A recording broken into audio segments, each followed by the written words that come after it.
Bonjour tout le monde. Ça fait extrêmement plaisir d'être ici avec des amis, des amis candidats, candidates du NPD pour cet événement quand même important à Montréal, dans Hochelaga, dans la circonscription de Catherine Roy-Goyette, notre candidate ici dans Hochelaga, pour une première. Et quand même, c'est un événement historique. C'est le food truck de Jagmeet avec la poutine punjabi, la recette de Jagmeet Singh. Alors, c'est vraiment super agréable d'être avec vous. J'espère que tout le monde va pouvoir en profiter, tout le monde va pouvoir y goûter et tout le monde va pouvoir triper sur ce bel événement de cette campagne électorale qui va tellement bien pour nous au NPD parce qu'on a un mouvement qui croît en croissance, on a le vent dans les voiles. Puis aujourd'hui, bien, avant un débat important, on va s'amuser un petit peu, on va se remplir la bédaine, puis on va goûter une bonne poutine. Recette Jagmeet. Jagmeet Singh. Merci à mon chef adjoint, Alexandre Boulerice.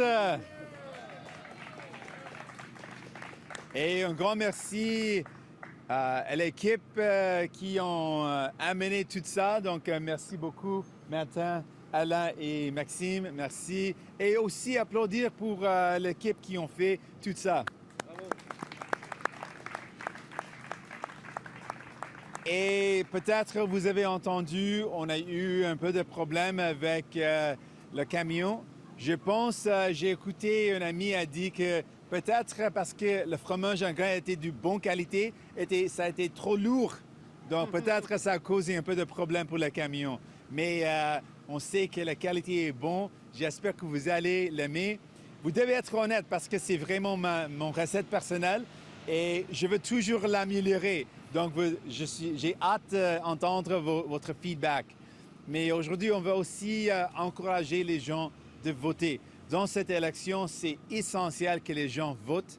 Donc, on a un site web, vous devez l'utiliser, c'est Votons différents. Parce qu'on pense dans cette élection, on doit voter différent. On ne doit pas penser qu'on peut accepter ou aborder un 4 ans de plus de Justin Trudeau comme Premier ministre.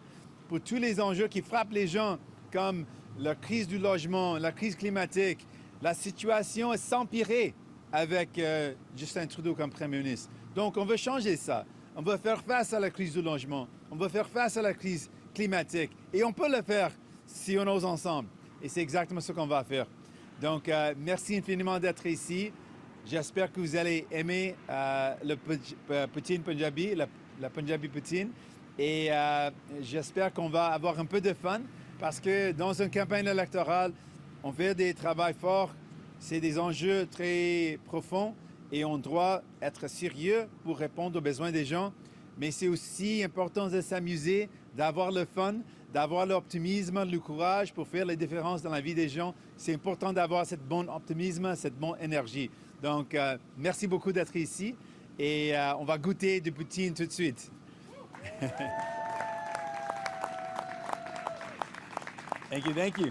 And I'll just quickly in English, I want to say thank you for everyone for being here. A big thank you to the team. I wanted to shout out Martin, Alain, and Maxime for being here. Of course, a big shout out to my deputy leader, mixing up French and English now, deputy leader Alexandre Boulerice, and also a big thank you to everyone being here. This campaign is an important campaign, and I want folks to know that they don't have to vote the same way.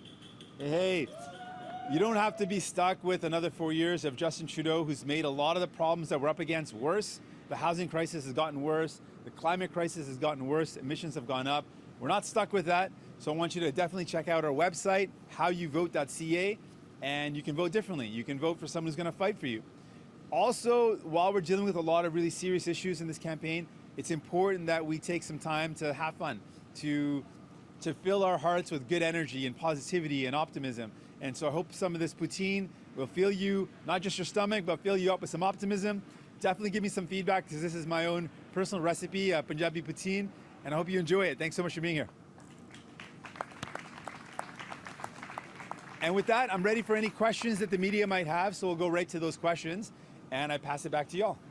Super. Première question, c'est Sébastien Desrosiers de Radio-Canada. Bonjour, Monsieur Singh. Pardon de retarder votre lunch. Non, c'est pas grave. Premier débat ce soir en français, le face-à-face de TVA. Vous êtes le parti qui est le moins bien représenté au Québec parmi les 4 qui participeront à ce face-à-face ce soir avec un seul député dans la province. Comment comptez-vous, oui, M. Boulerice qui est derrière vous, comment comptez-vous regagner les sièges perdus? Qu'est-ce que les Québécois veulent entendre, vous pensez? Aujourd'hui, on va partager notre plan aux Québécois et Québécoises. On va partager ce qu'on a fait pendant cette pandémie pour aider les gens et qu'est-ce qu'on va faire dans la relance. Et je veux dire clairement, les gens ne peuvent pas aborder 4 ans de plus de Justin Trudeau qui effectivement s'empirer les grands enjeux qui touchent les gens, les vies des gens. Donc on parle de la crise climatique. Je sais que c'est quelque chose de tellement important au Québec pour les Québécois et Québécoises. Et Justin Trudeau est le seul chef de G7 qui a augmenté les émissions chaque année au lieu de les réduire. Donc, ça montre son bilan. Comment on peut croire dans les promesses de Justin Trudeau à ce moment quand on a déjà vu son bilan? Donc, on va présenter l'option des néo-démocrates, comment on va faire face à la crise climatique. On va faire payer le juste part des ultra-riches pour investir dans les solutions pour améliorer la vie des gens. In English, please. We are going to, I'm looking forward to presenting our plan to Quebecers and let folks know about what our plan is. And when we've seen what Justin Trudeau's done, Canadians, Quebecers can't afford another 4 years of Justin Trudeau. He has made things worse, particularly the things that people care about the most. In Quebec, people care deeply about the environment, and he is the G7 leader with the worst track record. Emissions have gone up every single year with Justin Trudeau as Prime Minister, and that is the worst record of all G7 nations. The housing crisis has gotten worse. So people can't afford that. And I want to let folks know that while Justin Trudeau is going to let the super rich continue to have a free ride, New Democrats are going to make them pay their fair share and invest in the solutions to make people's lives better. J'aimerais vous entendre également au sujet d'un reportage de Radio-Canada. En fait, une de nos équipes s'est rendue sur la base militaire de Ramstein en Allemagne, où s'entassent près de 22 000 Afghans qui ont été évacués à la suite de la prise de pouvoir par les talibans. Un interprète qui a aidé les forces armées canadiennes nous dit qu'il attend l'aide d'Ottawa, mais qu'il n'a toujours reçu aucune nouvelle. Quel est votre plan? En fait, selon vous, comment Ottawa ou le Canada peut-il aider cet interprète et ceux qui sont dans la même situation? Donc, il faut reconnaître qu'il y a plusieurs personnes en Afghanistan qui ont aidé nos forces canadiennes. Et en faisant ça, ils ont mis leur vie et les vies de leur famille en péril. Et c'est notre engagement, c'est notre responsabilité de les aider. Et à ce moment, on a plusieurs exemples des gens, nos alliés, qui ont aidé nos forces canadiennes, qui à ce moment sont dans une vraie péril, sont dans des situations précaires et on doit les aider. C'est dommage que ce qui s'est passé par rapport aux anciens combattants, on aurait pu éviter tout ça parce que ils ont dit qu'ils ont avisé Justin Trudeau et le gouvernement libéral du problème, mais le gouvernement a ignoré leur avis. Donc c'est dommage que aussi M. Trudeau a fait déclencher nos élections au lieu de régler les enjeux, au lieu de mettre tous les efforts, tous les ressources pour répondre aux besoins des gens. À ce moment, on doit faire tout ce qu'on peut pour aider nos alliés. In English, please. What's happened in Afghanistan is incredibly heartbreaking, particularly because there are many people in Afghanistan who put their lives and their families' lives at risk to help our Canadian forces. And those folks who put their lives at risk, it's our responsibility to make sure that they're evacuated safely, that they're helped.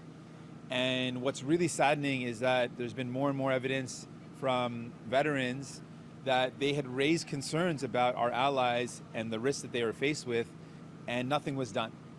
There were concerns raised about the process being too complicated, not really responding to the needs of people on the ground, and nothing was done. So that's saddening, and it's also troubling and sad that Mr. Trudeau called an election instead of focusing resources necessary on helping people in Afghanistan. At this point, we've got to do everything we can to help our allies, those that are in refugee camps, need our support, need our help. We've got to be there for them. Next question, Kevin Gallagher, CTV News. Good morning. Mr. Singh, I know you've read the CBC report about Liberal candidate Raj Saini and the allegations against him of making inappropriate sexual advances towards staffers. Allegations he denies. Now he's still running as a candidate for the Liberals, despite Mr. Trudeau saying that he has a zero tolerance policy for this. So what do you think this means in terms of him continuing to run for the Liberals? And what would you do if you were presented with a situation like this that Mr. Trudeau's in right now? Well, we've said that this is a pattern of behavior with the Liberal government, that when complaints are raised, nothing is done. And what's particularly troublesome about this example with Mr. Saini is that there were complaints that were raised some time ago and nothing was done. It was not followed up, there's no investigation, and that's simply wrong. That should never happen. We've made a position clear that we don't think that he should continue as a candidate.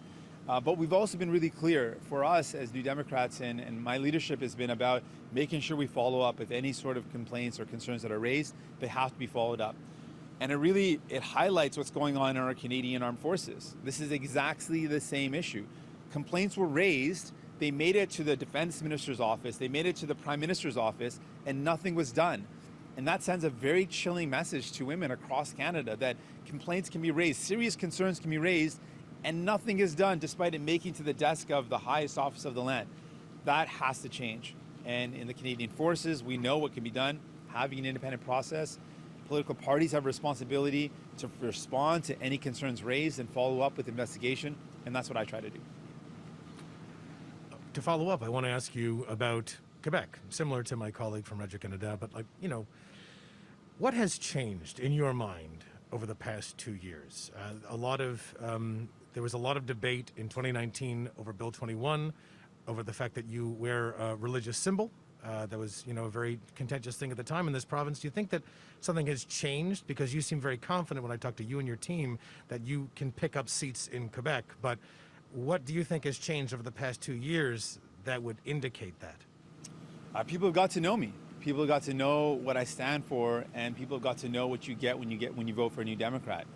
People were in a tough spot, and when we're in Quebec, when we're in Montreal, people have come up to us, artists have come up to us and said, thank you for fighting for us. We know that you were the ones that fought to bring in more help to people. You fought to bring in more CERB, to double it. Because of you, we were able to get through this time. People have come up to me regularly saying, thank you for fighting to keep our jobs. The wage subsidy increase that we fought for saved millions of jobs. So people have seen what we do as New Democrats. People have seen what I believe in as leader and what my team is about. We are here for you. We are unequivocally fighting to make sure life is better for people. And we are the only party saying, let's make the billionaires start paying their fair share. People believe that's right. It bothers them that Amazon makes record profits in this pandemic, makes profits off the backs of Canadians, but a foreign company like Amazon pays virtually no tax in Canada. That doesn't sit well with Canadians. We're the only ones saying we're going to change that. We're going to make them pay their fair share, and we're going to invest that back into people. I think people are seeing that they're not stuck with another 4 years of Justin Trudeau who's going to let them have a free ride. They've got a chance to vote for someone else who's going to fight for them, put them first. Next question, Abigail Beeman from Global News.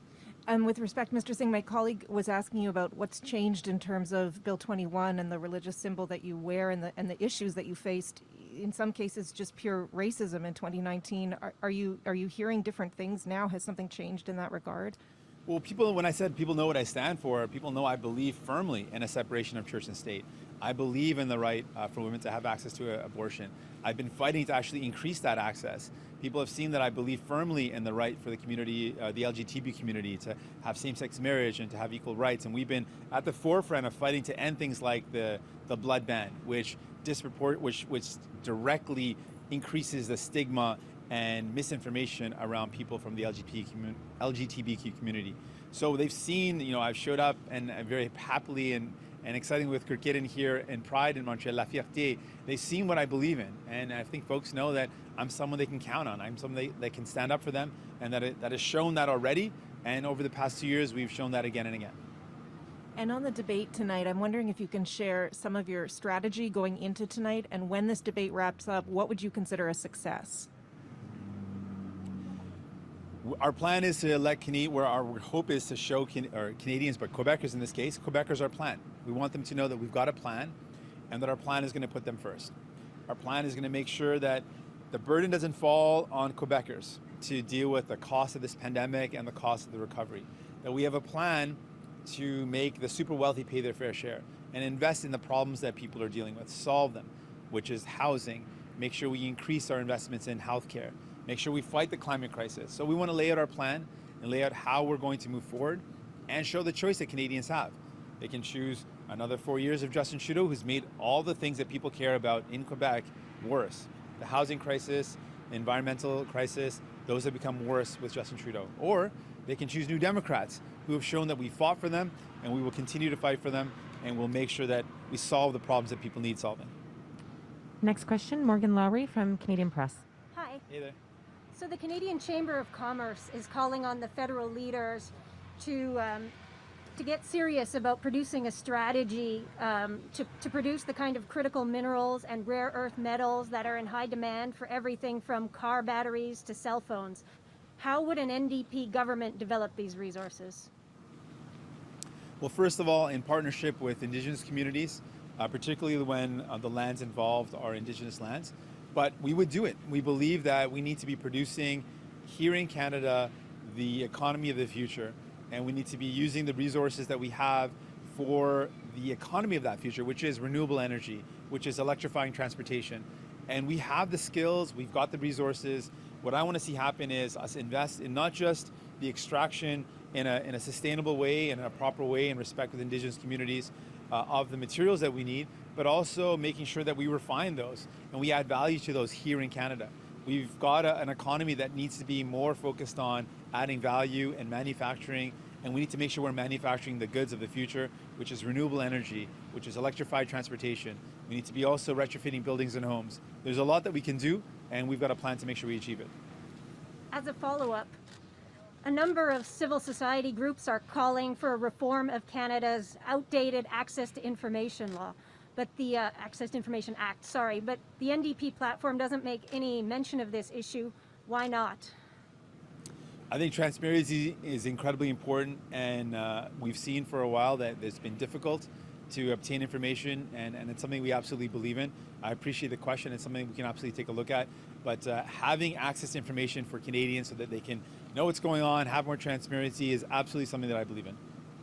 Next question, Justin Ling, Maclean's. Good afternoon. I want to ask you about managing the pandemic.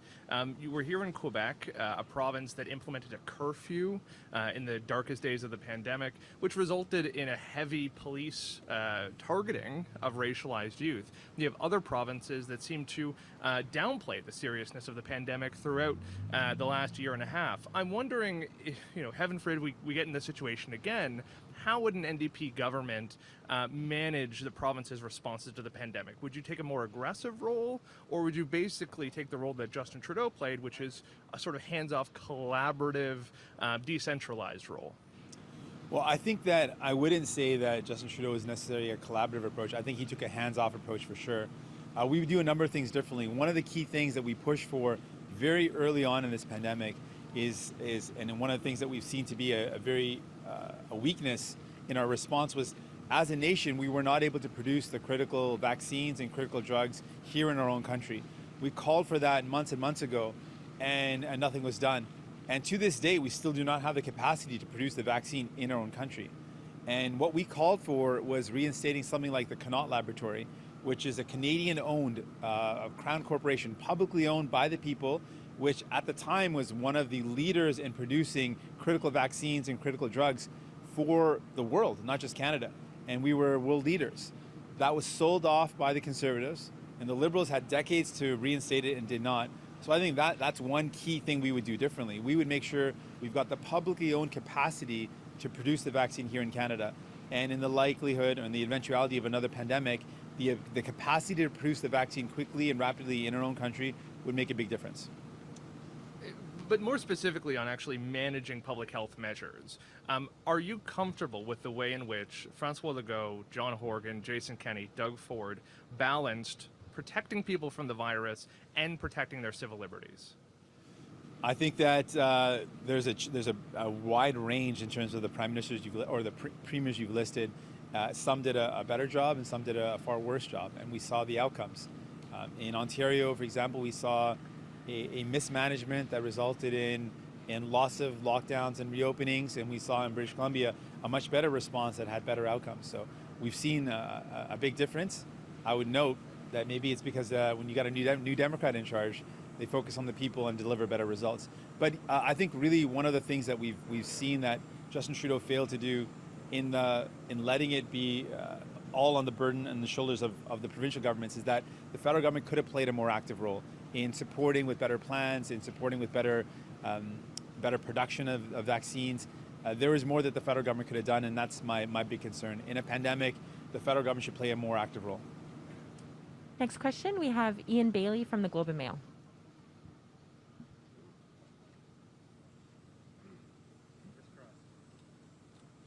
Maybe we don't yet.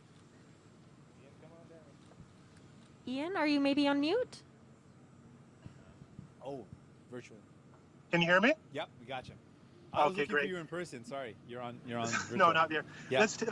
Let's go to another end of the country, Mr. Singh. Your Yes. candidate in the riding of Vancouver-Granville, Anjali Appaduri, is being sharply critical of the climate change record of the BC NDP government under Premier John Horgan. Do you share her views? We've seen that in this crisis that we're up against with the climate crisis, that one of the leading plans to tackle this has been in BC. What I'm really focused on is the fact that we've got a federal government that has every single year failed to meet a target, that has the worst record of all G7 nations, and has not been doing. We've not been doing our part. And Justin Trudeau put himself out there as someone who cared about the environment, and instead of ending fossil fuel subsidies like he promised to do, he increased them to the tune of $900 million a year. My focus is saying, well, why don't we have leadership at the federal level that actually wants to fight this climate crisis and that puts people first and that takes on big polluters, that ends fossil fuel subsidies and does everything we can to protect our environment. That's what we want to see happen. And right now, that's the choice that Canadians have. Justin Trudeau's record, which is the worst amongst all G7, or New Democrats who would fight this climate crisis like we really want to win it. But many voters, as a follow-up, many voters are going to judge you not just on challenging Mr. Trudeau, but how you address major policies of a major government in Canada. You didn't directly answer the question, did you support Mr. Horgan on this? And at the same time, another concern for BC voters is Fairy Creek. Do you support the activists or do you support the position of the BC NDP government? Well, we've been really clear on the fact that the violence that we saw from the RCMP is something that we need to denounce. And for a long time, we've called on reforming the use of force. That's something that is, the RCMP, as we all know, is a federal organization, and that Justin Trudeau I've been calling on him to do something about that, to overview the use of force, to make sure that there is a approach of de-escalation instead of intensifying the conflict and using escalating tactics. We need to make sure that people are not subject to extreme violence like what we saw in Fairy Creek. That's horrible. I also want to say I have a deep connection to the environment. I care deeply about it. I've been able to spend time with these majestic old growth forests, and I want to protect them. And what we've seen Justin Trudeau do is put out a very paltry sum of support for Indigenous communities to have conservation. What we're proposing, our plan would be a $500 million fund to support Indigenous-led conservation. Indigenous communities have to be at the forefront when it comes to conservation. It's Indigenous land, and Indigenous leaders need to be supported. The federal government needs to do a better job of partnering with Indigenous communities to support Indigenous-led conservation, and that's what we would do to protect our forests, to conserve our environment. Prochaine question, Mylène Crête avec Le Devoir. Bonjour, Monsieur Singh. Bonjour. Selon le dernier sondage léger, l'appui à Justin Trudeau diminue. Le NPD est à 13% des intentions de vote au Québec. Je me demandais pourquoi est-ce que vous pensez que votre parti ne récolte pas davantage d'intentions de vote ici, selon vous? Je reconnais que les gens sont frustrés avec Justin Trudeau. Ils ont vu ses grandes promesses, ses belles paroles, mais il ne livre pas la marchandise. Donc, c'est clair que les gens commencent à être de plus en plus frustrés avec les décisions et les priorités de Justin Trudeau. On va encore montrer aux gens qu'ils ont un choix dans cette élection. Un choix entre Justin Trudeau ou les néo-démocrates. Et les néo-démocrates ont montré comment on va forcer les autoristes de payer le juste part pour investir dans les gens, pour améliorer leur vie. Et s'ils continuent de choisir Justin Trudeau, Ils vont laisser les Autriches d'exploiter le système et ça va pénaliser les gens. Donc, on a un choix dans cette élection. On va encore montrer ce choix aux gens. Il y a certaines de vos promesses qui ressemblent à celles des libéraux. Je pense par exemple aux normes pour les soins pour les aînés. Ce sont aussi généralement des promesses qui ont tendance à faire intrusion dans les champs de compétences des provinces. Donc, est-ce que vous considérez que c'est quelque chose qui pourrait vous nuire au Québec et avez-vous de la difficulté à vous distinguer par rapport à M. Trudeau? Non, pas du tout. Ce qu'on a vu avec Justin Trudeau, les gens ne croient pas qu'il va faire ce qu'il dit. Parce qu'il a donné des grandes promesses, il a donné des belles paroles, mais ses actions ne ressemblent pas à ses paroles. Donc, comment les gens peuvent croire en Justin Trudeau quand il a promis de mettre en œuvre une assurance médicament universelle, mais la première fois, il a eu la chance de la mettre en œuvre et il a voté contre ça. Donc, ça montre clairement qu'il n'est pas quelqu'un qu'on peut croire. Donc, la différence entre nous et les libéraux, on dit ce qu'on dit, en actualité, on aussi avance. On montre les actions concrètes. Et ça, c'est la grande différence. Avec les CHSLD, c'est clair que ce qui s'est passé, c'était horrible. Pour moi, je respecte énormément les compétences et les juridictions. C'est important, c'est évident dans un gouvernement fédéral, dans un système fédéral, qu'on doit respecter les compétences et on les respecte. Mais quand on parle avec les gens qui ont perdu une proche dans un CHSLD ou quelqu'un qui a perdu un proche à cause de la COVID-19, il ne veut pas avoir un chef, un leader qui cherche des excuses. Ils veulent avoir quelqu'un qui cherche des solutions. Et ça, c'est la différence. Je sais qu'on doit travailler ensemble. Je sais qu'on doit respecter les compétences et je les respecte. Mais pour moi, un chef, ce n'est pas quelqu'un qui trouve une excuse des compétences et une excuse des juridictions. On peut travailler avec les juridictions et les compétences, en les respecter, mais trouver des solutions pour sauver les vies. Et c'est ce que je veux faire. Ceci conclut notre conférence de presse. Thank you. Merci. Merci, thank you. Thank you everybody. Merci beaucoup. Merci.